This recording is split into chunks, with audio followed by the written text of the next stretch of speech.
And good afternoon and welcome everyone to the Education in Action virtual event. My name is Judith Ponticell, and I have the pleasure of serving as the Interim Dean of the University of South Florida College of Education. Higher education today faces some difficult challenges. The university is engaged in work to assess strategic priorities that support our academic mission while responding to the budget realities of a world very much changed by the coronavirus pandemic. As many of you may already know, the College of Education will be impacted by this work. But contrary to the College of Education is closing headlines, I want to reassure you that the preparation of high-quality teachers, counselors, education leaders, and other professional educators will not end at the University of South Florida. Education has been an integral part of the university's history from the very beginning, and despite these challenging times, the USF College of Education remains committed to our mission of transforming lives through the promotion of equity, social justice, and improved outcomes for students and communities. We will continue to provide high-quality learning experiences for our students so they can shape the futures of our children, of education as a field, and of our society. One of the ways we contribute to this mission is by hosting events like Education in Action, so we can bring educators, scholars, and thought leaders together to examine critical issues facing the profession and to offer solutions to enhance the quality of education throughout the state of Florida and beyond. Today we are here to digital equity in today's schools, a great opportunity for sharing perspectives, discussing challenges, and celebrating successes. So let me extend a warm welcome to all of you who are with us today. Thank you for taking time out of your busy schedules to join us for what I anticipate will be a thoughtful and timely discussion. Before we get started, I want to take a moment to thank the faculty, staff, students who are joining us today from the College of Education. It's through your work and dedication to our mission that we can provide world-class programs to our students who are preparing to become the next generation of leaders in education. I also want to take a moment to recognize those who are joining us this afternoon from our local school districts. We value your partnership, and we hope that this event can serve as a meaningful resource for you in your efforts to provide high-quality instruction for your students. Lastly, I would like to thank our sponsors of today's event, Florida Educators Insurance Company, Drs. Lou and Rosanna Bowers, and Dr. Michael and Mrs. Michelle Perry for their support. And finally, I would like to thank the Florida State Fair Authority for their continued support of this event. Those of you who attended Education in Action in previous years remember that we usually host this event at the Florida State Fairgrounds in Tampa. But due to the coronavirus pandemic, an in-person event was not possible. We are greatly appreciative of the Florida State Fair Authority for their long-standing partnership and enduring support of the College of Education over many years.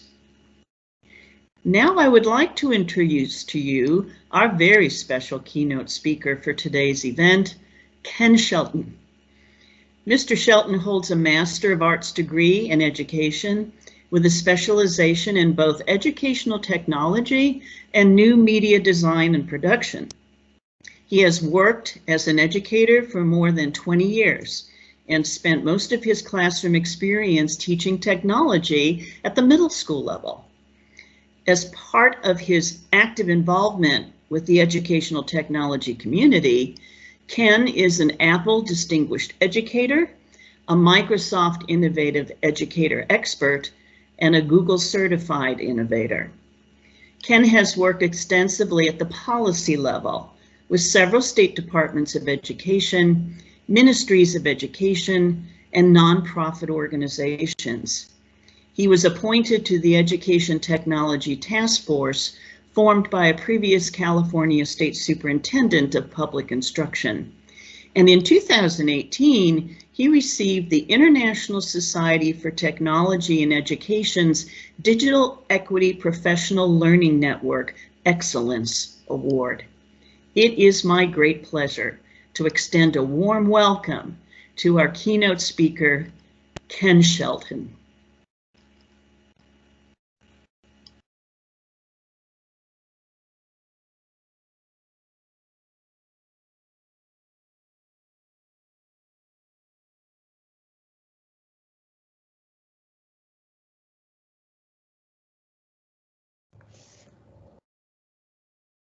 Ken, we can't hear you. I needed to unmute the actual microphone. There. Now, can you hear me and can you see me? Yep, absolutely perfect. Okay, good. Thank you.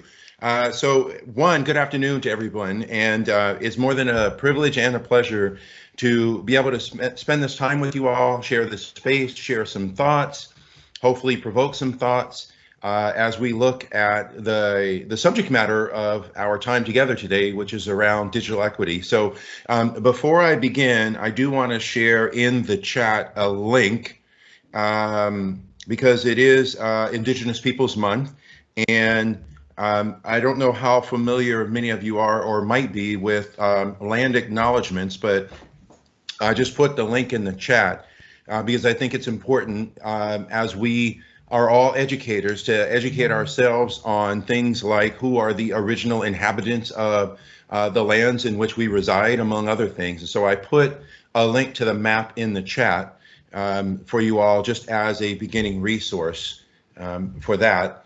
And then now I will.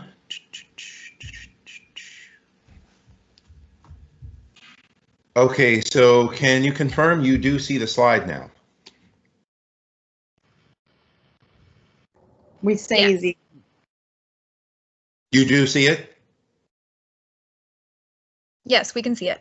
Okay, perfect. Good. Okay, so with that being said, so those are my vitals, which I know they are on part of the program. So I want to ask a question of everyone who's here, because I think it's important for us to be mindful of this.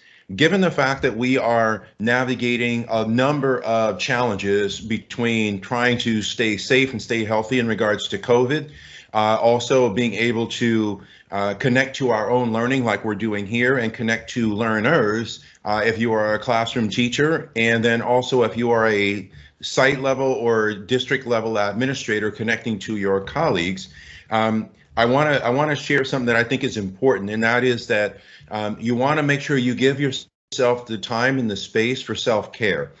Self-care is not selfish, and it reminds me of why I put this on this slide, because if you remember back when we actually could get on planes and travel, when they go through their safety protocols, they talk about the oxygen mask popping down. They always say, put your mask on first before helping others. So I'm hopeful that all of you are in a position to engage in whatever degrees of self-care you can for your own. So in other words, to take care of yourself so that you can be there for others. So I wanted to stress that before we begin. And so ultimately what I'm going to share with you all and talk about today is a word that I like to use called tequity. And the whole idea around tequity, which I'll share with you later what the definition is, but the whole idea around tequity is that it is the intersectionality between technology and equity. And really what it boils down to is, how are we using technology to provide access and opportunity for our students' learning experiences, student needs, and pretty much anything that is related to a learning environment? And so I'll share with you all a little bit more about that. But before I go into that, I wanted to bring up this right here, which this is the basis for, I would say, all of the things that we do, decisions we make, actions we take. So what you're looking at, Eseri Nikera, it's from the Ma'a language, which is the language spoken by the Maasai tribe in what is present-day Kenya. And then loosely translated into English, it means, and how are the children? So what I would ask you all to consider is that any decisions that you make, any actions that you take, any data that you might even analyze is to ask yourself that question: how are the children? Because ultimately, I always like to share that, only measure what we value, but we don't always measure what is valued. And ultimately, the answer to this question is what should be the most valued. If you were to ask yourself, how are the children right now? How are they in regards to connecting to their classmates or their peers? How are they as far as connecting to their teachers? How are the children in general? That should be the basis for everything that we do. I like to emphasize the fact that, I know we use a lot of data in education, but what we want to do is make sure that we humanize the data. There's a lot of stories behind those numbers. And ultimately, if we ask ourselves this question, then that will keep us grounded and rooted in what exactly it is we do and why we work in education. So I have a question for you all, and I'm going to ask you to kind of share your thoughts in the chat. And the question I have for you all is the following. I'll skip past that. Is this: so when it comes to learning, what experience do you want students to have? When it comes to learning, what experience?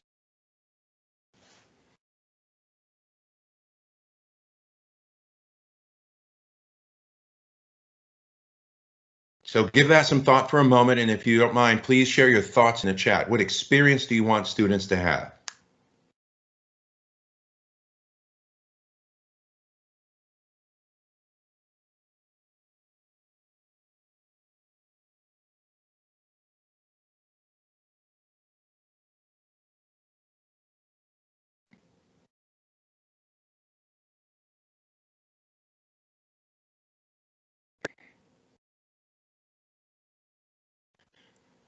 So we have enjoyment, developing critical thinking skills, hands-on, empowerment and agency, meaningful and enriching,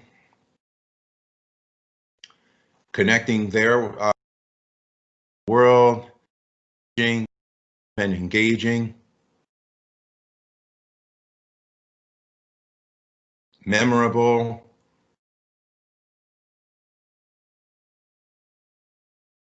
transformative, lifelong learners. Perfect. Thank you all. Feel free to keep sharing your thoughts in the chat. Just for time's sake, I'm going to go ahead and continue. What I would ask you all to consider is, in the context of me asking this question, if you'll notice, experience can't necessarily be measured numerically. And so again, that goes back to the first question: and how are the children? Ideally, the answer to that is the children are well, and the children are well because their learning experience, or in their learning environments, their experience is aligned with what many of you have already shared.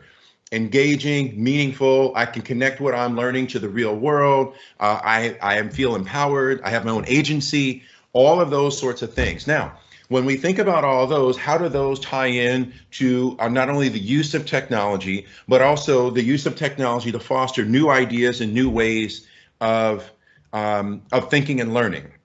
And so what I want to do is another quick activity with you all, and that is the following. So I'm getting ready to display 4 images. And what I'm going to ask you to do is, at the end, I have a timer for 1 minute. So I'm going to display 4 images. And at the end, I'm going to ask you to identify what is the connection between all of those images. How do you, as you look at them, just think in terms of, here's an image, the next one, they what your assessment is of those images. So I'll display each one for roughly about 10 seconds. So here's the first.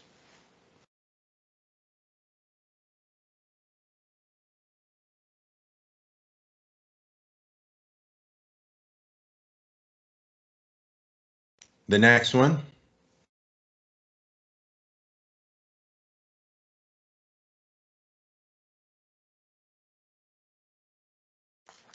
Next.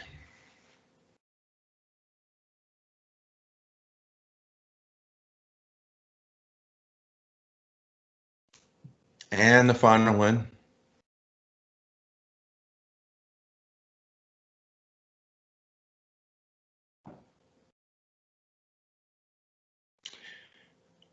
Okay, please take a minute to consider, how are those 4 images connected, and please share your thoughts in the chat.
And many of you are touching on exactly the purpose behind those. So again, there is no right or wrong answer here. It's just connecting what you see in those images. So I'll go back, zip through them real quick, just for time's sake. All of these very and so, of course, I define, I may have shared it earlier, I define equity simply as access and opportunity. And so in the context of even like this image, what kind of access and opportunity to learning, to narratives, to information does technology provide that, for example, the textbook can't? And then this one I use as an example of learning by design, which, excuse me, equity by design, which ultimately, what you're looking at here represents the learning spaces that were pretty much consistent with my entire school experience. And I'll share with you all, because I have a little bit of a story about it a little bit later. But ultimately, school is a game. And those that understand and effectively know how to play the game put themselves in a better position to successfully win the game of school. So I'm going to share with you all an example. So of educators. I'm not the first, second, third. I'm at minimum the fourth generation in my family to actually go to college. And one of the things that my father told me very early in my schooling was anytime the teacher, you begin a semester or begin a school year, you always want to sit. If you know the teacher's going to use class discussions as a part of your grade, you always want to sit in the front and in the middle, because that's the area geographically in a classroom where you're likely to get called on the most. And so, of course, that's where I would always want to sit, in the front and the middle, except pretty much all of the time I was told no for two reasons. One, my last name starts with an S, and the teacher wanted to conveniently have this sitting to make it easier on the teacher for taking attendance. Okay, so see, there's one inequitable aspect. And then two, of course, it was, if I do it for you, then I have to do it for everybody else. And so, again, it's looking at, the equity piece around even just how we design our learning environments. I would argue that technology actually can make us more connected. It just depends on how we are using it. So even if you look at how all of us are connected here, my goal is to ensure that, we have some degree of interaction, even with me delivering this presentation by using the chat. Sydney even put in the chat a survey, so that's another way we can be engaged. I like to use certain platforms sometimes where you can actually connect to the slides, but the main point there is you think about how can I connect to every learner in any way possible and ensure that if everyone has a voice, every voice is heard.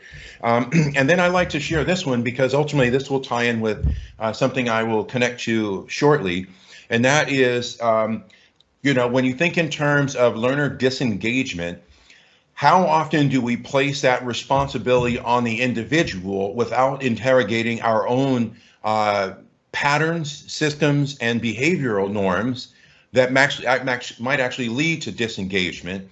It's interesting how I used to, when I'd get students in class that it was clear they did not like school, and I would start to engage in dialogue with the students as to why they didn't like school. I will share with you all a large portion of that was because of three things. One, again, examining some of our habits of mind and cultural norms, which you're going to see a graphic for that later, is that, they had been told. So I guess let me back up. Most of my career was middle school, even though I also taught high school. And so the students that were disengaged or were disenfranchised as learners, the three big things were the following. One, by the time they got to 8th grade, they had been inundated for their previous 7 years of schooling with deficit-based language. And in fact, I have to ask this question of you all here. How many of you were ever asked in your schooling experience, kinder all the way through graduate school, what gifts and what assets you bring to the learning environment? How many of you were ever even asked that? And unfortunately, yep, I'm already seeing the pattern that unfortunately it happens all the time. Yeah.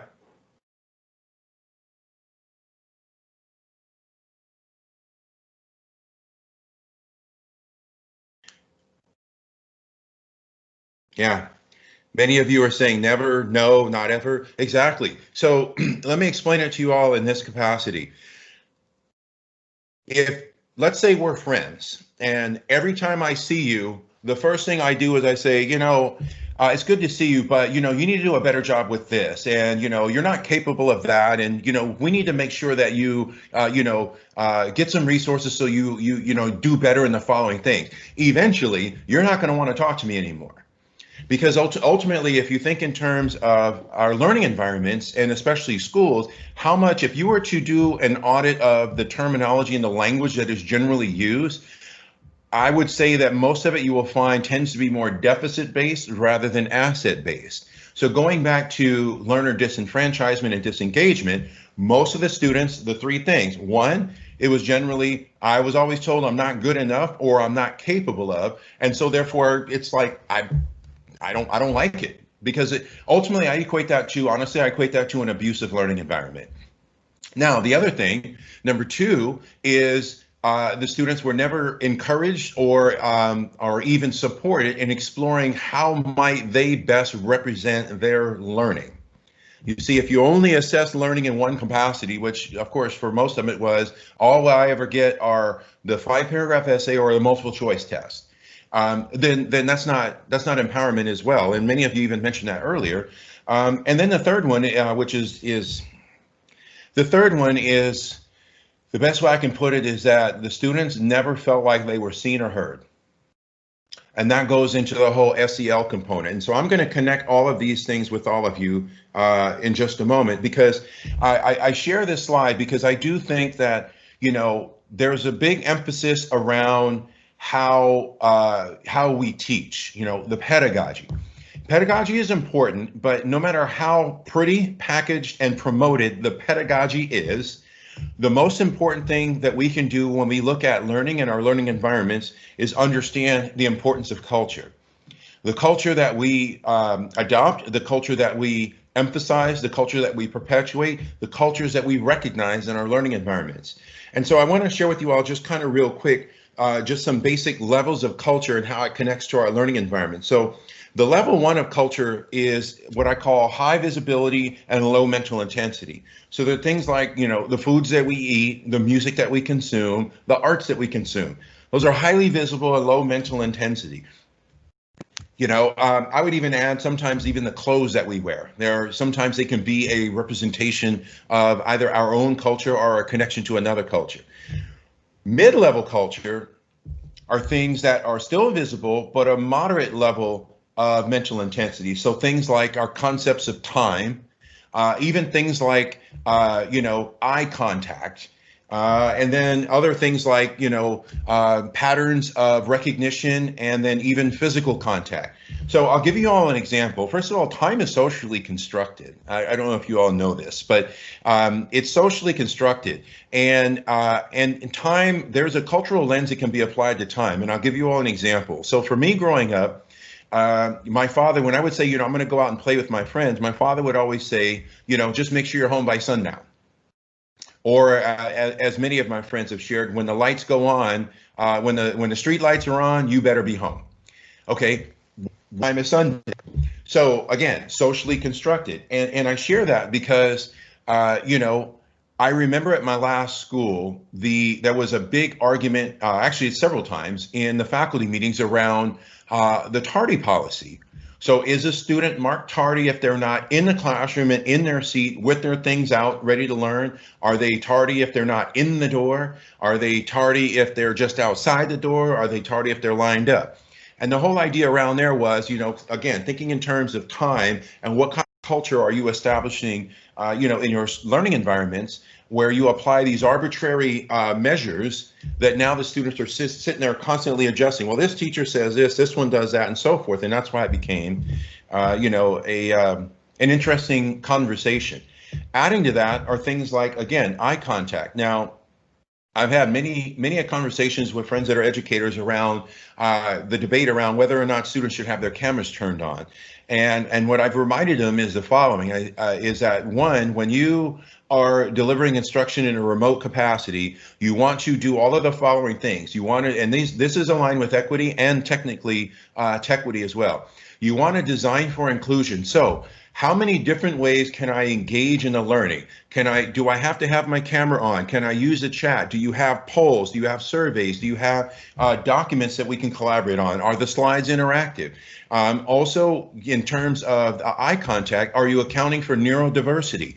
Are you accounting for cultural differences? You know, in some cultures that I actually have had the privilege to work with, quite a few indigenous cultures here in the U.S., prolonged contact is seen as disrespectful. So are we accounting for all those things? And then the last one, of course, is how we recognize and praise those that have done things, and then even the nonverbal communications around physical contact. Obviously, we're having very little of that now because of COVID, but you know, in some cases, some students, you know, they like to do the high fives or the fist bumps, and some they don't. They just appreciate the verbal affirmations. And that's where I get into this one, which I'll skip past this for time, because then when you get into the deep level cultural things, and this definitely ties in with our school environment, is around things like our speech patterns or the vernacular that we use, even our tone of voice, our what I would say our demonstrations of courtship, again, in affirmations. And then as you notice on that bottom one, which I think is a big one that we as educators really, really need to examine, is are our learning environments cooperative or competitive? Because they can't be both. I remember in school when I was my senior year in high school, and this even happened in college in a couple of my classes, especially grad school, where the teachers would emphasize that they're either going to grade on a curve or or that, you know, you're going to have to work with your classmates, but you get an individual grade, and then that would be based on your class rank. And I remember I used to always ask the teachers, if I'm going to be ranked against my classmates, why would I want to work with them? If anything, I'd want to sabotage their work, because then that makes me in a more favorable position. So what we have to really think about is how can we ensure that our learning environments are cooperative, not competitive? So one of the things I used to do with my students was I would literally ask them, how would you work with your classmates and how would you treat our learning environment if part of your performance assessment in class was contingent upon how well you helped and worked with others in class? How would you approach the learning environment differently? And ultimately, that was my thing with my students was, you know, our learning is kind of like we're running a race, but the key is not who crosses the finish line first, it's that we cross the finish line together. And it's why I love sharing one of my favorite Swahili proverbs, which is if you want to go fast, go alone. If you want to go far, you go together. And so for me, learning environments, the most beneficial and equitable and engaging learning environments are the ones that are cooperative, not competitive. And so that goes into the whole idea around, do we apply responsibility, a higher degree of responsibility on the individual, or do we start to interrogate social context and some of our systems that are in place? And so that ties in with this quote that I'm going to share with you all here from Zora Hurston.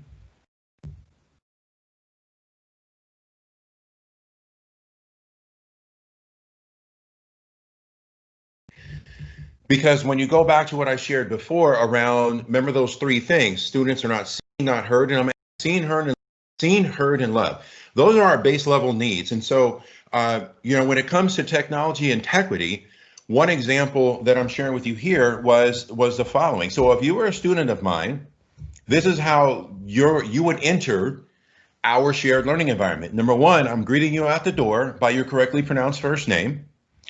And then two, you would log into the computer and you would spend the first 60 to 90 seconds of class completing this form that you see here. I'm asking you for your name, how you doing today, and then that question there at the bottom. Is there anything I can do to provide any additional support for your needs, either in school or for you personally? And I will share with you that, one, if every student has a voice, this is a way of ensuring that every voice is heard. There's a high degree of confidentiality that was associated with that, and it really provided me a window into the lives of my students. And so I knew which students were everything from parents who are in the middle of divorce to I'm feeling great to students who had siblings, older and younger, that were either recently murdered or recently incarcerated. And so now I was much more responsive of an educator because I'm getting information that goes back to that first question I asked you all. And how are the children? This is my way of asking that question, but using technology as a means to be able to connect to all of my students. And I think it's important for me to share with you all that for my last 11 years in the classroom, the school I was at was a 7-period day, and my average class size was 45. So ultimately, the whole idea is that the class size was irrelevant. What was relevant was I need to make sure that every single student is seen, heard, and loved. And yes, there were many cases where if at least 40% of the students marked down so-so or not good, we didn't do the curriculum for the day. I would tell the class, you know what, we're going to pause today. We're going to be here and mindful and present for each other. We're going to form our restorative practice circles, and we're just going to have dialogue. And then we'll get back to our projects tomorrow. And if we need to stop tomorrow, then we'll stop then too. You know, the whole idea was my actions back up my words, and ultimately, how might I use technology to be more connected to my students in a more meaningful way that makes me more informed as a classroom practitioner and therefore more responsive to my students' needs? And by doing that, that created a culture of cooperation, that created a culture of being seen, being heard, and it really accelerated the overall group learning in the classroom, because the whole idea around that is that if you know that your base level needs are going to be met, then you know that you can focus more heavily on your learning and being more engaged in it. And of course, there's other mechanisms to, to measure where we are on our, as far as our mental stress levels go, to do that. And all of that does tie into equity. So I'm going to ask you all a question. How many of you, just put yes or no in the chat, how many of you have seen this graphic before?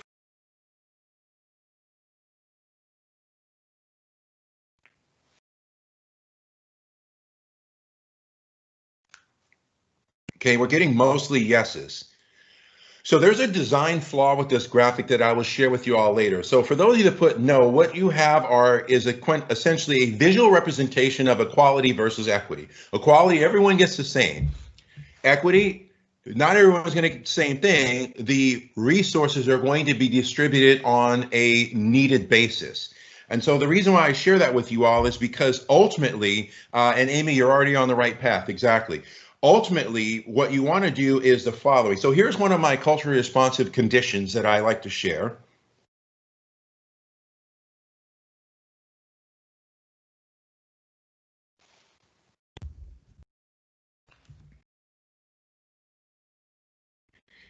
Because there's a lot of things that we have to do that I cultural norm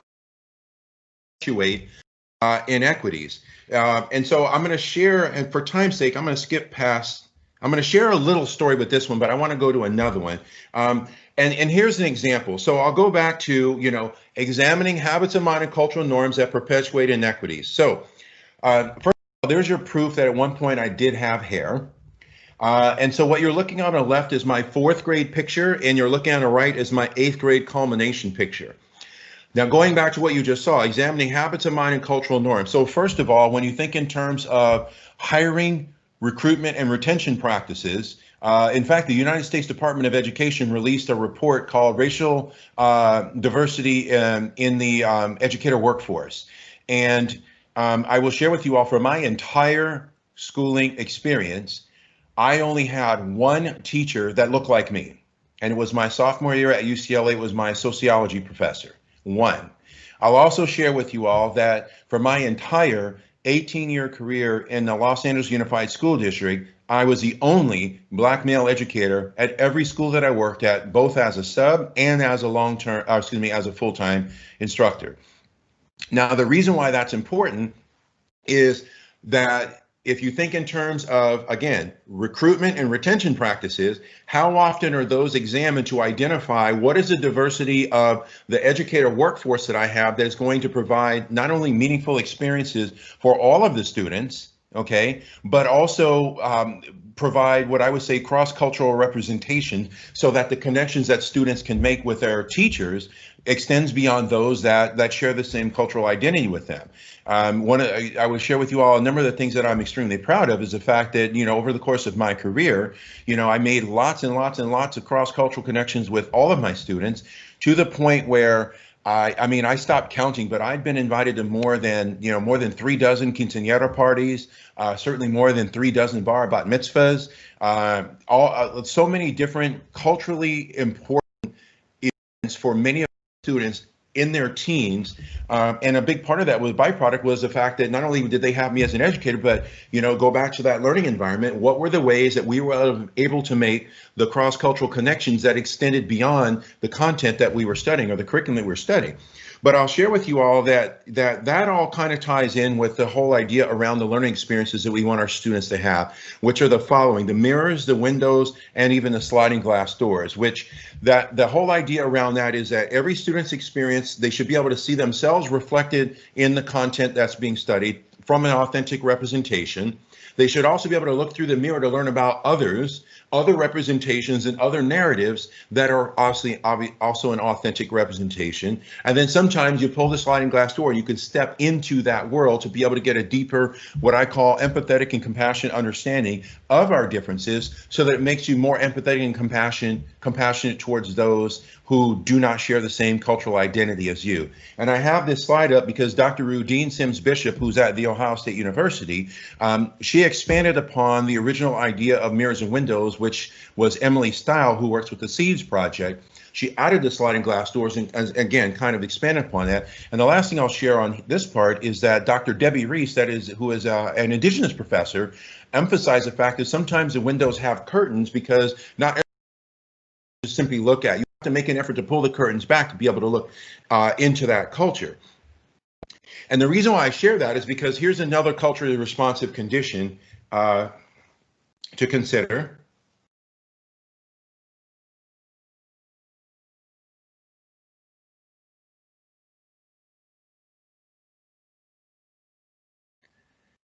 Because going back to that picture I shared with you all of me at 8th grade culmination. So again, remember I mentioned I come from a family of educators, and my dad knew all along that school was a game. So one of the ways that my dad, encouraged me to be able to play the game was when I graduated or culminated from 8th grade, is he said, when you get to high school, when you're signing up for your classes, I only want you to sign up for honors and AP classes. If there's an honors and AP class in your grade level in the subject matter, that's what you sign up for. Okay, so that's what I did. Now, 2 weeks into my freshman year of high school, I got called into the counseling office, and the counselor said to me, and I quote, I did an audit of everyone who's under my responsibility, my caseload classes, and I noticed that you only have honors and AP classes. And I said, yeah, well, my dad told me those are the classes I need to take. And then her response to me, well, those classes, you shouldn't be taking those. Now, keep in mind, counselor's supposed to be advocating for me. And then I will share with you all again, my father, a couple of things about my dad to emphasize is my dad played football just like I did in college as well.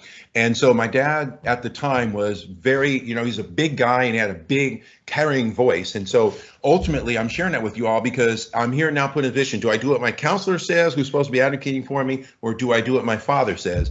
And I will tell you all 100% of the time, dad's going to win out. And so I stayed in those classes. So for my high school, it was 20% African American. I was the only African American male student in all of my AP and honors level classes for my entire 4 years of high school. And so if you go back to that first culturally responsive condition, especially as it ties to equity, examining habits of mind and cultural norms that might perpetuate inequities. Here you have a counselor. It is normalized for the counselor that a student who looks like me does not take those classes, and then her actions reinforce what her thinking is that her words are aligned with. And so the reason why I share that is because if you fast forward to my AP US history class in the 11th grade, I'll never forget the class. A couple of things. One, there were some things that the teacher did around not doing this right here that I had learned from my father, mother, and grandparents on both sides of my parents' family. At that point, my parents were divorced, but I had learned from them to where I didn't even realize then that I do now that I was getting into good trouble even in the 11th grade. Now, the reason why I say that is because, as you can see, this is my paternal grandfather. So I do come from a military family. And so in AP US history, one of the things that the teacher did was, he was famous for this, was you have to do this big research project on a US history topic of your choosing. And this project is going to mirror what you do in college. And of course, that was not necessarily true. But so I'm going to work on this project. Now, at that time, my grandfather unfortunately had passed away, but my grandmother was still alive. My grandfather's brother, my Uncle Gene, was still alive. Their best friends, Colonel Glee and Lieutenant Colonel Lehman, were still alive. And as you can see over my grandfather's left breast, my grandfather was an officer as well. He was a lieutenant colonel in the Air Force. All four, my grandfather and the three that were still alive, all four of them were Tuskegee Airmen. And so if you think about me doing a research project, I had access to 3 primary sources, plus a secondary source, which was my grandmother, that was arguably might as well have been a primary source to some degree as well. So I did this big research project on the Tuskegee Airmen. I did it from everything that includes what was it like being in the military when it was segregated but then became integrated? What was it like fighting in a war that upon your return to the country, you were not going to be guaranteed full rights as a citizen? What was it like for your fellow servicemen who never received their GI bills? What was it like for my grandfather and my Uncle Gene? Because they grew up in Columbus, why they couldn't attend the Ohio State University and ended up attending an HBCU as well? Because as you all may not know, but a lot of the big universities would not accept GI Bill monies from Black servicemen. What was it like trying to purchase homes in areas where your GI Bill and your federal housing subsidy was not going to be accepted, and all those sorts of things? So I did this big report on all of this. And again, remember, I had access to 3 primary sources at the time. Now, the reason why you saw that culturally responsive condition before is the fact that when I turned it in, the teacher not only marked me down with a C on the report, but he said, and I quote, "This is not consistent with what we've studied in class." And so rewind the clock back to the counselor. If you're not supporting the enrollment of diversity of students in AP and honors level classes, those teachers are never going to be exposed to narratives that are outside what they deem to be the normal part of the curriculum. And then add to that the fact that not only did that teacher discredit and marginalize my own family background, but that teacher was unresponsive on a cultural level, because what that teacher should have done is should have said, "I noticed that you cited 3 primary sources. Tell me more," among many other things. Now, how would have technology played a role in it? I would have been able to record interviews and all sorts of things to where it's like, not only here's my report, but here's my relatives. This is my family. This is my family history here. And there's other things that I could have shared with you all around that. But the whole idea around there goes back to examining habits of mind and cultural norms that might perpetuate inequities. And that was one example.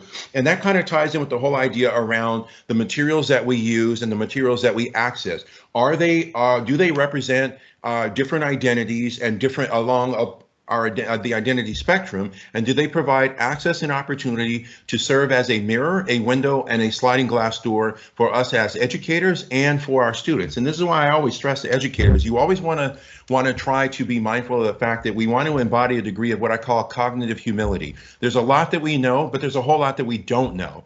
And if we operate from a cognitive humility perspective, we recognize that every opportunity of engagement with a student, with a colleague, with a book, with a movie, with anything, can be an additional learning opportunity for us. And think about that with my AP US history teacher. He did not approach it from a cognitive humility aspect. He approached it from that power dynamic of, I'm the teacher, I know everything, and what you're doing isn't aligned with what I know or my experiences, so therefore I'm just going to discredit it. And of course, think about the culture that was in that classroom as a result of that, which, ultimately is it's one of my main memories. I mean, for time's sake, I can't go into even more stories around like my American Lit class, where I literally begged my American Lit teacher to give us opportunities to read James Baldwin and Langston Hughes, and his response to me was, "Well, no, those aren't the classics, so those aren't a part of the curriculum." And then, of course, I asked the question, "Well, what do you define as a classic?" And again, as I'm sharing with you, little did I know back then that that I was already getting into good trouble in school. And so I go back to this graphic because you all saw the first two, which was equality and equity. Now it continues on with liberation, and I added a fourth panel for transformation, because ultimately the flaw in the graphic is that fence. The fence represents some of our norms that exist in education that lead to the need for equity in the first place. I'll give you all an example. I gave a talk earlier this week for the State Educational Technology Directors Association, and I shared with them the same thing I'm going to share with all of you. One of the things that I'm hopeful that we can do as educators is be unified and amplify each other's voice around the fact that the internet should be designated as a utility. I should be able to go to a school district in a very rural area or a school in a densely populated urban area and have broadband access no matter where I go. And so that's an example of a fence. What exists that is systemic that we need to remove, that removes the barriers towards access? And one of the, I'll share with you all additional terminology that I'm far more intentional on now is, when you think in terms of digital equity, I also say that digital equity is aligned with digital poverty, because that's what it is. If you don't have broadband, impoverished in regards to your connections, your broadband connection. And I have so many friends that are superintendents that, for once remote learning kicked in, they did exactly what I would expect them to do, is they went through a degree of what I call educational triage to make sure that students have access by handing out hotspots and things like that. But that's just a Band-Aid. The key is we need the infrastructure in place. So I would ask you all that if you recognize the equality equity, when you remove the fence and it serves as a degree of liberation, if you were to design a graphic in that fourth panel of transformation, what would it look like?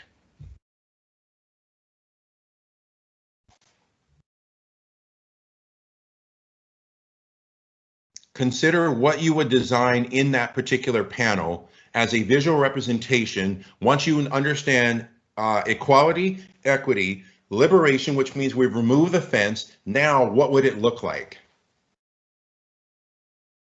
Please just share your thought real quick in the chat. And Sydney, I am mindful of the time. I'm going to finish up in just a couple of minutes.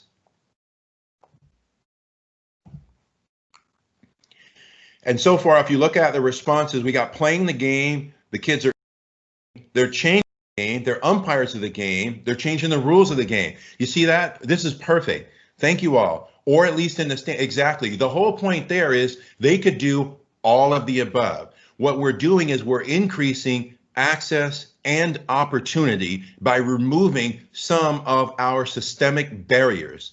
I like Aura. They own the stadium. Yeah, exactly.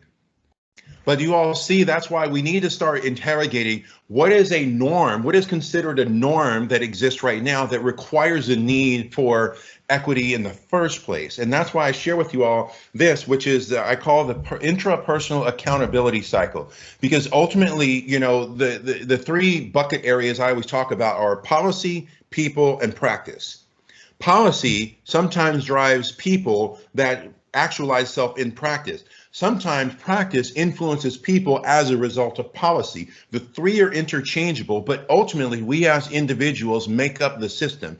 And so in order to change some of the things in the system, we have to change ourselves as individuals. And so that's where I have this, again, this intrapersonal accountability cycle here. How can I be more aware of or acknowledge that there might be some habits of mind or cultural norms that could potentially lead to inequity? Once I have that learning, once I've gained that knowledge, what are my subsequent actions as a result of that? And then how will I hold myself accountable? And I do want to stress this to you all. Accountability should not be punitive. Accountability should be for support and growth. You see, there's two ways to look at it. Am I growing, or do I punish myself as a result of my actions? I would like for you all to consider shifting away from punitive punishment towards restoration and growth. That's more sustainable, and that's how we can go away from deficit to more of an asset focus. And so the whole idea around, again, Tequity, which I'm going to share with you all the definition and I'll conclude, is the following. So I'm going to share with you all a very quick story here. What you're looking at is a screenshot from a classroom of a very, very close friend of mine who teaches in Kentucky. She teaches in Madison County. And so she wanted me to be a guest speaker for her class. And she was like, I want the kids to talk to you because, you know, the school is 25% African American, and there are no African American male teachers here. And I think the kids would learn a lot from you and they would gain something from us connecting. And so then I responded, and I said, well, you know, because you and I are close friends, why don't we take that to the next level? Why don't we figure out a way that we might be able to do a project together with the students? And so ultimately, that's what we did. We had a big project first semester, second semester. That class right there was the juniors, but I also did it with the sophomores and the freshmen. And so we did that over and over and over again. She would invite me as a co-teacher in Google Classroom with those classes, and we would do one big project first semester and one big project second semester. The cool thing about that is that first class that I worked with, they graduated, not this past spring, but the last year. And the students literally even said, you know, we need to make sure that we take a picture to send it to Ken because he was just as much a part of our learning experience as you were. Now, the question I would ask you all, which you're going to probably already know the answer is, guess how many times I actually physically set foot on campus? And of course, you all probably can tell it was 0. But because of technology and because of access and opportunity, we were able to connect that I would argue supported and benefited the students, but it also supported and benefited me because 1, I maintain a strong connection to the classroom. And then 2, those students were exposed to an educator that they did not have an educator that looks like me on campus at all. And of course, the other added layer to that was the fact that they asked me a lot of questions about Los Angeles. And there were several of her students that wanted to talk about playing college sports because, you know, she told them that I played football and ran track in college. Several students that were interested in like photojournalism and photography because I do a lot of photography stuff. So you see that connection extended beyond just a learning environment. So in conclusion, I want to share with you all, this is how I actually define Tequity.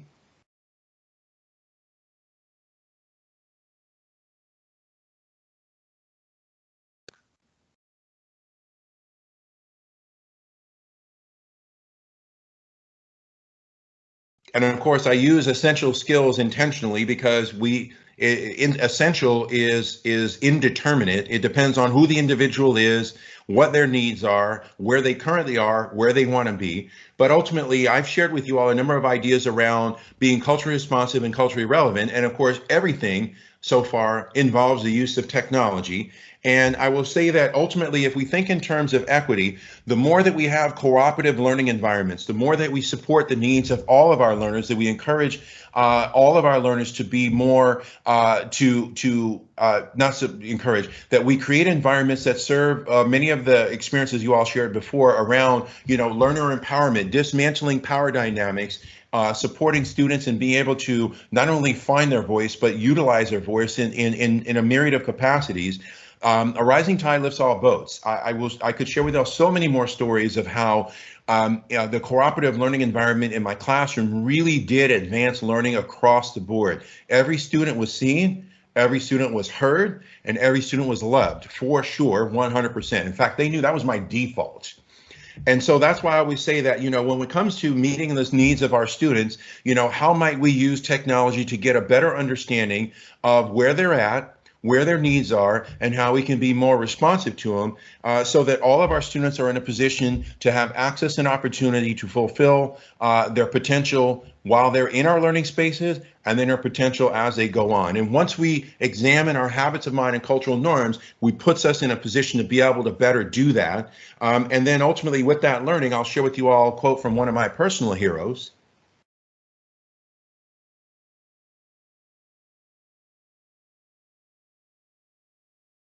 And I share this because my guess is many of you are lifelong learners, and ultimately, if we're lifelong learners and we look at ways to learn more, to do the best we can until we know better, and then ultimately, when we know better, we will do better.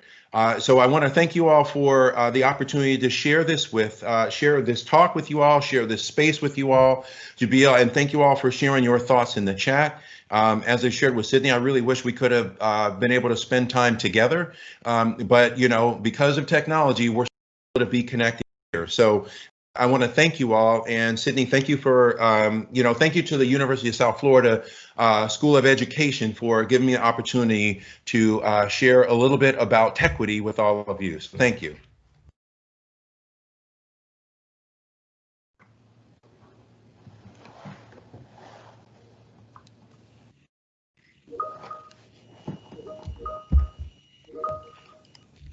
Thank you, Ken, for what was a very thought-provoking, very thoughtful, and certainly interactive presentation. And on behalf of everybody and those who are visible on the screen, a round of applause for sure. Absolutely, absolutely got us on our toes. Now I would like to turn over the event to Dr. James Hatton, instructor in our instructional technology program. And James is going to introduce our panel of 3 experts and also moderate the panel's discussion. So James, it's all yours. Thank you, Dr. Ponasel. I want to thank Ken Shelton too for that was a very inspiring and thought-provoking keynote. So it's always good to hear Ken speak. I want to make note that in the chat there is a spot for you to put questions for the panel that I can pull. So there we pulled a couple of questions for the panel. And so as I'm introducing people, if you have thoughts that you want to throw out revolving our point of question or our point of discussion here, I'll throw those out to the panel. So I'll give you a brief introduction to the panel that we have, and we'll start with Dr. Paul Burns.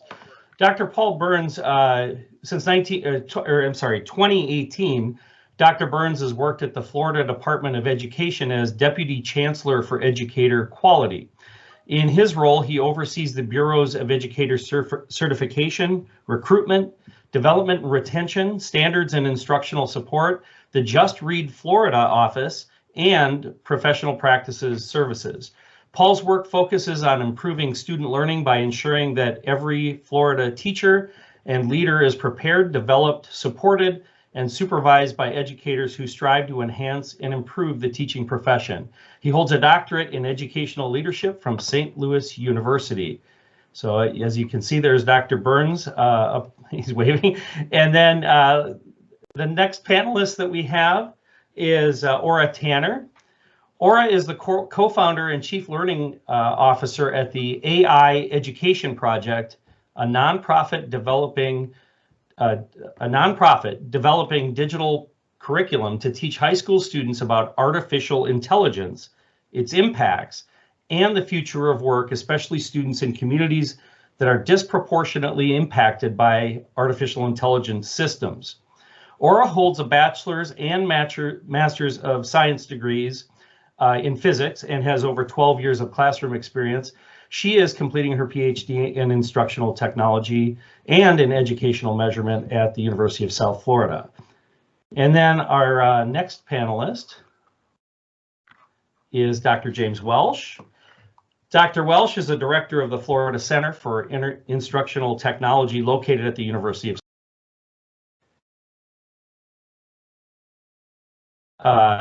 Okay, and James has taught courses in classroom technology integration to undergraduate and graduate students at the University of South Florida, and he conducts professional development courses to educators through USF's I Teach Professional Learning program.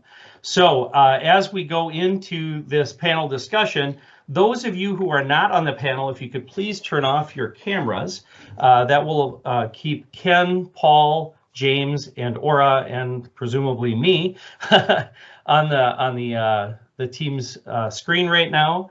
And so I'll begin here by throwing out a couple of questions that we kind of already have, and we'll see if some more come in as we go along. So First question that that popped up here, it revolves around something I think that Ken was touching on toward the end of his keynote there, where he was talking about the use of technology and how that can bring about an equity in technological environments. So that technological environments can provide us a way to bring about equitable environments, I guess. So I want the panel to discuss how to combat the negative narrative about online teaching and learning that technology and technology usage in schools that has erupted during the pandemic and kind of the big wave to go to online learning that still exists right now.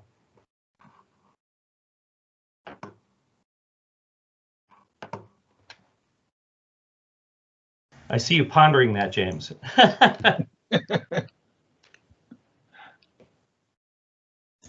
Well, good afternoon, everyone. First of all, I'd like to jump in, but I also want to say a special thanks to University of South Florida for involving me and inviting me to be a part of this panel discussion. It's always exciting. I was able to attend last year's Education in Action event, so it's always a great event. So really thanks to the interim dean and to all the USF staff for allowing me to be here. And then Ken, also that was just such a great way to kick us off this afternoon. I was recording and taking lots of notes. I can tell you that I am meeting with some high school students on Friday who are prospective teachers, and so a lot of what you shared, I want to be able to share with them. But James, as you open that question about really combating the kind of negative, I think it was kind of stereotype or narrative around online teaching, you know, I go back, a couple of pieces really are hitting my brain about that, and I think it really is helping. It's exactly what Ken said in one of the earlier slides. I think that's really helping change the mindset of our both teachers and leaders as we think about our classroom. I can tell you, I know you read that fancy bio, but I do often, you know, like to remind folks, I'm a teacher and a leader, right? And so at heart, you know, teaching really is in my blood. And so I think if we can, as teachers and leaders and policymakers, and I talk about my role as really bridging what I call TPP, this notion of theory, policy, and practice, right? I think I sit, you know, my role really sits at that intersection. And so I think if we can help change that mindset for teachers, I think it's important. And a part of that, I think, is also with rich professional learning experiences for our teachers and for our leaders, so that they can really see that teaching in a digital environment is more than just about how we use whatever platform we're using, but it's really about how we build those high quality experiences for our students. And so I think that would be the first piece that I would think about when answering that question. I would agree with that, and I would underscore, I think professional development and giving the space for professional development is so important. And in the early parts of the reaction to the pandemic, sort of the emergency online instruction, there wasn't necessarily time to address that. There were so many different things, and Ken used the word triage. I think that's apropos. That's really what a lot of the approach is. But I think that moving forward, especially, it's professional development, and it's also thinking about meeting those teachers where they are and helping them move forward. Because there are concepts where, you know, it's like everybody's at a different stage of understanding of all of these concepts. And so where are my teachers now versus where we're trying to grow, meeting those teachers where they are, understanding the teacher's strengths and the differences different strengths that teachers bring to the table. Not trying to use technology to make all teachers conform to the same delivery, but instead allowing teachers to enrich their classrooms with different approaches, with different kinds of technologies, giving kids a wide variety of experiences around technology, which I think ultimately helps prepare kids better for their experience after K-12, giving them situations that they can, where they're encountering novel technologies and figuring out how those technologies best support their learning styles, understanding their own learning, understanding their own strengths and needs, and identifying what technologies will best support those needs. I wanted to just piggyback on what James is saying. Like Ken was saying with the Tequity, we always think about that as it relates to the students, but I also think there needs to be Tequity in teacher education programs, because how can we expect them, if they haven't been having these experiences, or practice with creating meaningful learning experiences, we can't expect them to do it for students. And then also, I just think with the negative narrative, I think there needs to be a better conceptual understanding of what technology is and how it works. So technology is an amplifier.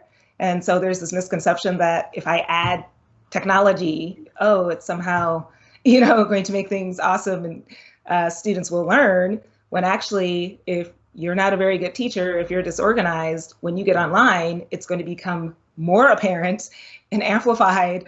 And there's a professor, I think he's Columbia Teachers College, Chris Emden, who does hip hop pedagogy.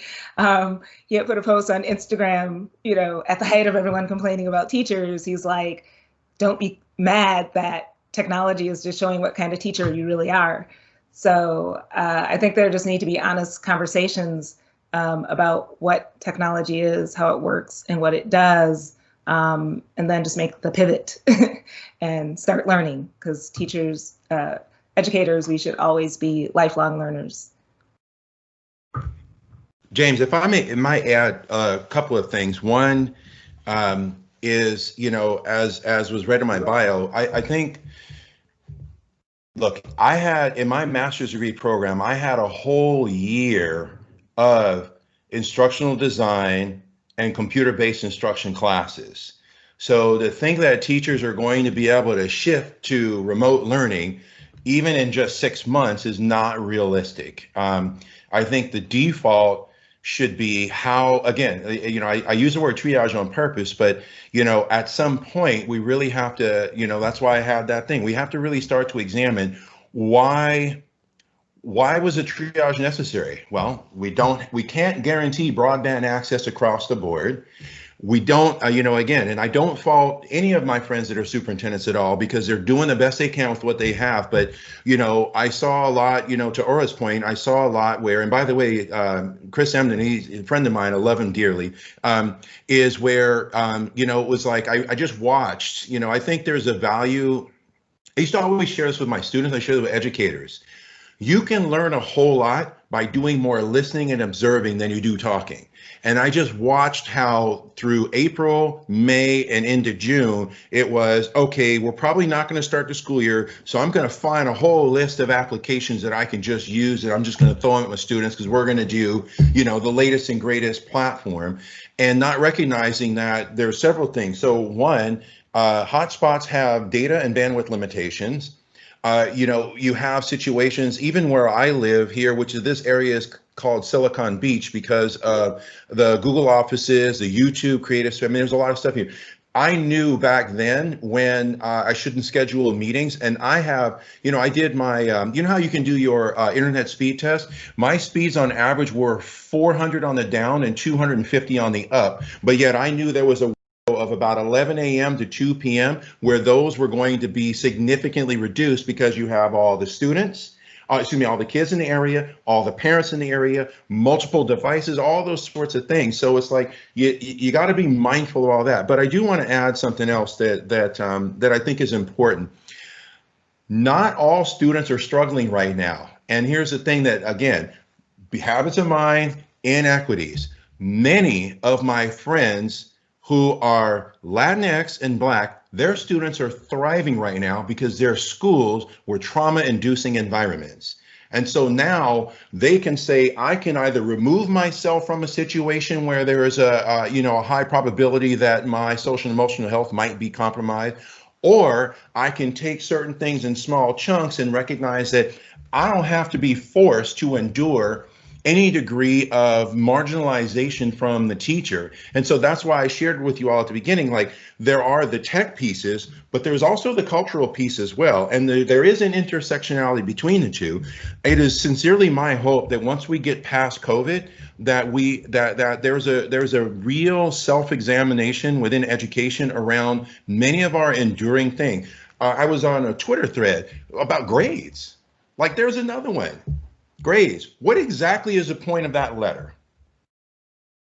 And you notice, I don't know if you all noticed, you know, here in California, the University of California system is now making the SAT and the ACT test optional, and they're actually going to phase them out in 4 years because there's been enough backlash around the fact that those two tests are culturally biased and they do not measure learning or provide an accurate measurement of potential future success as well. So I think there's a whole lot of things for us to really look at, but my default right now is what can we do to ensure that our mental health needs are met first? And then once we've done that, how can we give as much access and opportunity to learning as possible, so that we don't, so that I don't want to say that people get left behind, but so that, you know, you as an individual are still acknowledged. Again, you are seen and heard. Okay, let me move on to the, we've got a couple more questions that are coming in right now. And so I'm going to kind of synthesize these a little bit. So I'll give you kind of the gist of a bunch of them, but I think I can synthesize these into like a pretty good discussion for all of you. So one of them revolves around what you just talked about, Ken, which was kind of the bubble sheet standardized testing and book companies kind of controlling curriculum and core things that I would say politicized. That's more my.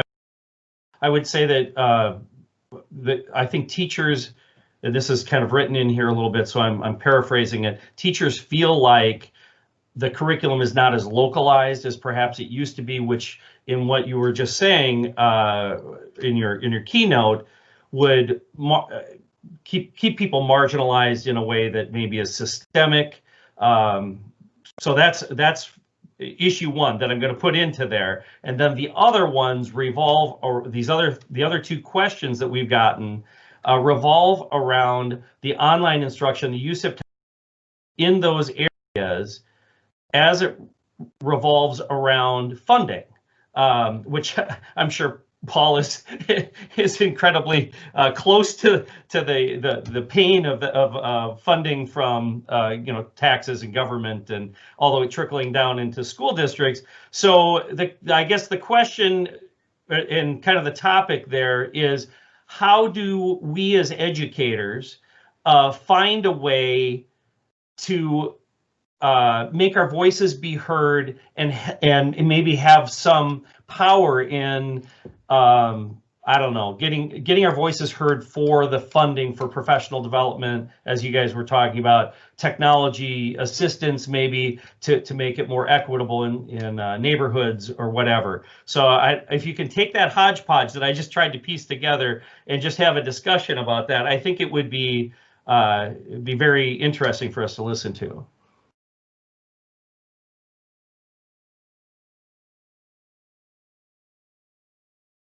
I can go first real quick. I think I knew nobody was going to want to take a stab right away.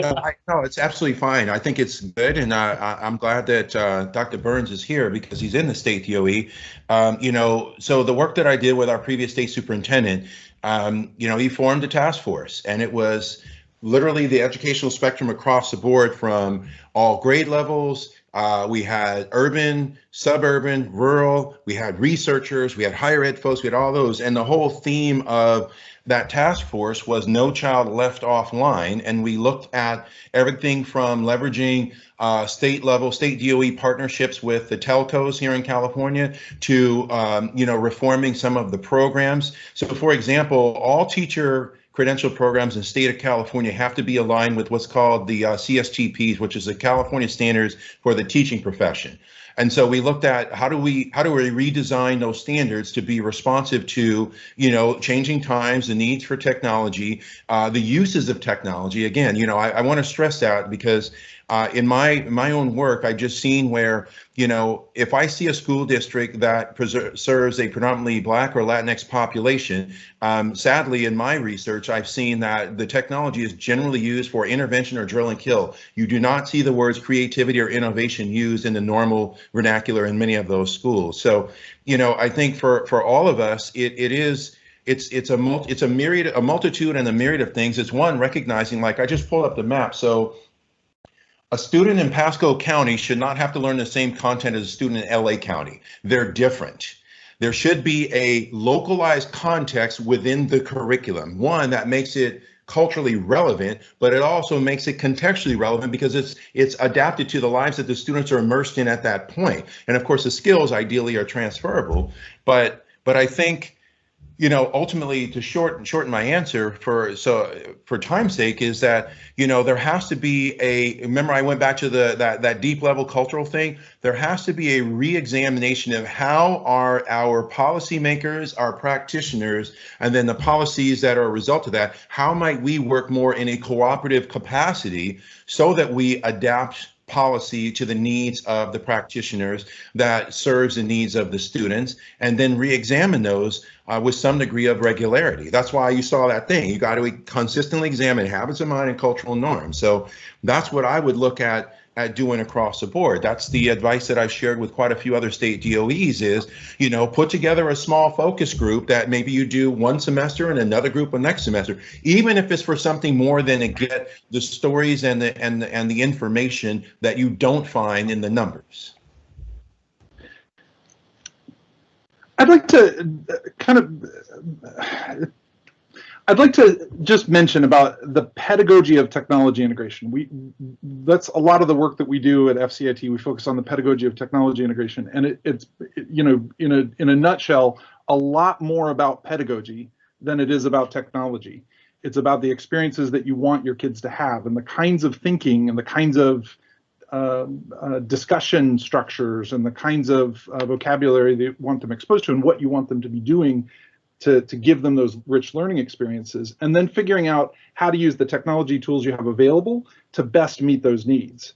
Not starting with the technology and saying, how does this technology work, or how am I supposed to implement this program? Like, what does the sort of software developer provided training say I start with and do next and do after that? But instead, starting with the pedagogy side of it, starting with the student needs, starting with the curriculum, and then bringing in that technology to support those goals that you as a professional teacher understand the learning of your kids. So like a lot of those concepts, it really comes down to making sure that we're empowering teachers as professionals in the classroom to make those decisions, to look at the needs of the students that are in front of them, understand the curriculum, apply everything they know about learning theory and learning design, about child development, and bringing in the technology where appropriate to reinforce, to extend, to empower those kids.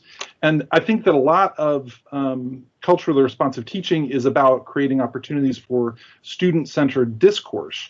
And so I think when you go in with the question of, how do it's Ken, some of the things that you were saying at the beginning of your talk about, like how to do those with technology. How do I do this with technology? How do I do that with technology? Figure out the what of what you want to do first, and then ask the question, how does technology help me do this thing, rather than the driving with the technology first.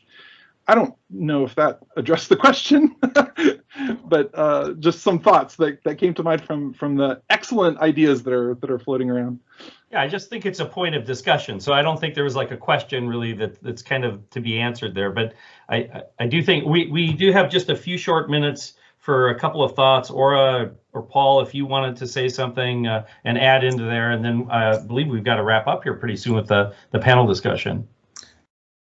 James, I know that, I think of it with so many of the topics that, like you said, kind of that discussion topic that we put together versus a question. There were so many good and I think important points that were a part of that. And one of it goes to, we think of it, when I think about this cycle of continuous improvement and kind of that cycle James was just talking about, right? So for us, we think about that in cycles as well. And I think there's so many pieces that really fit together. And it's been brought up here, this notion of standards. And I think for us, it was the reason we did revise our pattern rewrite, did a total rewrite of our standards. What we really believe is that we have to have high quality standards so that our teachers know that target, know where they're going. And then we're actually in the middle of our instructional materials bid for our new instructional materials, our ELA materials. And so those new materials are then aligned really to those high quality standards that we have. I will tell you that this is Paul, the former teacher and principal for 18 years before I joined the department, really saying this, that I think, I always had a motto with my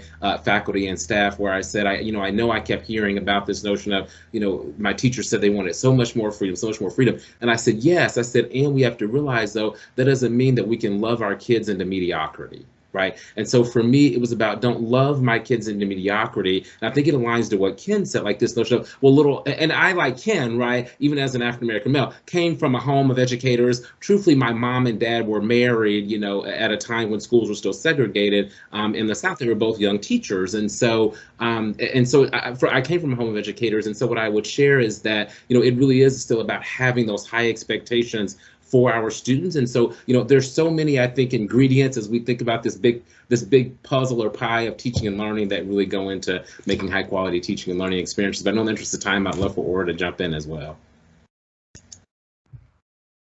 Yes, I think just a little bit on the policy side that you mentioned.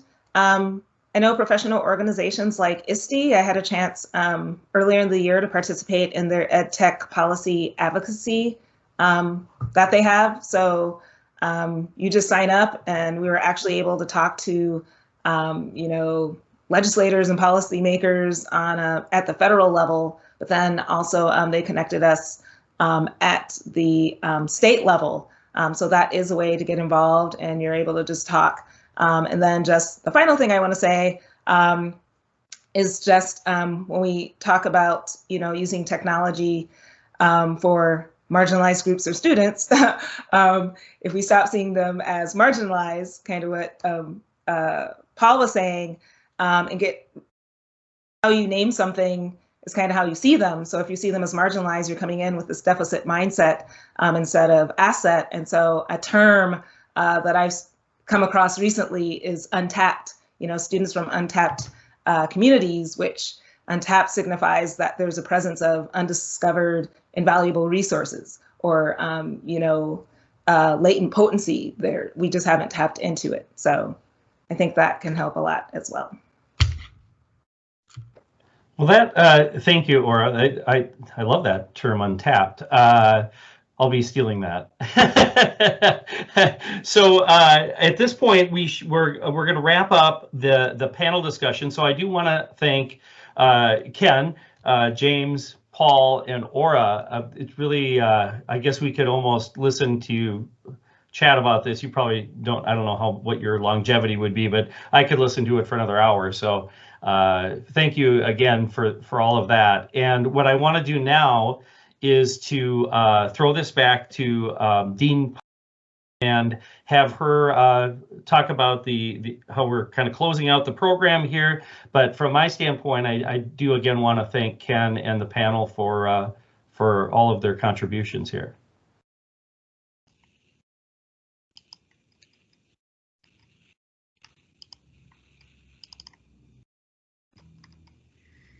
Thank you, James, for facilitating the panel. And thank you so much, Ken and Aura and Paul and James, again, for participating in that panel. What an absolutely wonderful discussion. And again, certainly makes me think, and I'm sure makes all of us think, given the amount of chat going on the sidebar. So great experience all the way around. I am just so pleased that we were able to host this presentation and discussion today. The issue of digital equity in schools is so incredibly relevant to the work of educators both in the US and internationally, and certainly in the COVID-19 pandemic. The International Society for Technology and Education, or as Aura referred to it as ISTE, has noted that digital equity is easier to define than it is to solve in the field. Terry Gottwald, who's the Director of Programming at the Center for Global Education in Canada, has stated, a lack of digital access is a lack of access to education, period. As educators and parents and businesses and communities, we must be strong advocates for equal access to technology, the devices, the software, the internet, and for trained educators to help our students pre-K through 20 to navigate and use those tools to improve the quality of learning and living and working in our communities. I hope that today's presentation and discussion has provided you with some actionable ideas that you can take back to our classrooms in schools and the university, and to make positive and meaningful change in the learning experiences and the learning environments we provide for our schools and for our students. Thank you again for taking the time to join us this afternoon. For those who may not have been able to attend, we will be publishing a recording of today's event on the College of Education's YouTube channel. Stay safe, stay healthy, stay in touch with us. We are still here, and we will be here for a long time to come forward. And as always, go Bulls. Have a good rest of your day, and I hope you have some strong takeaways to take with you.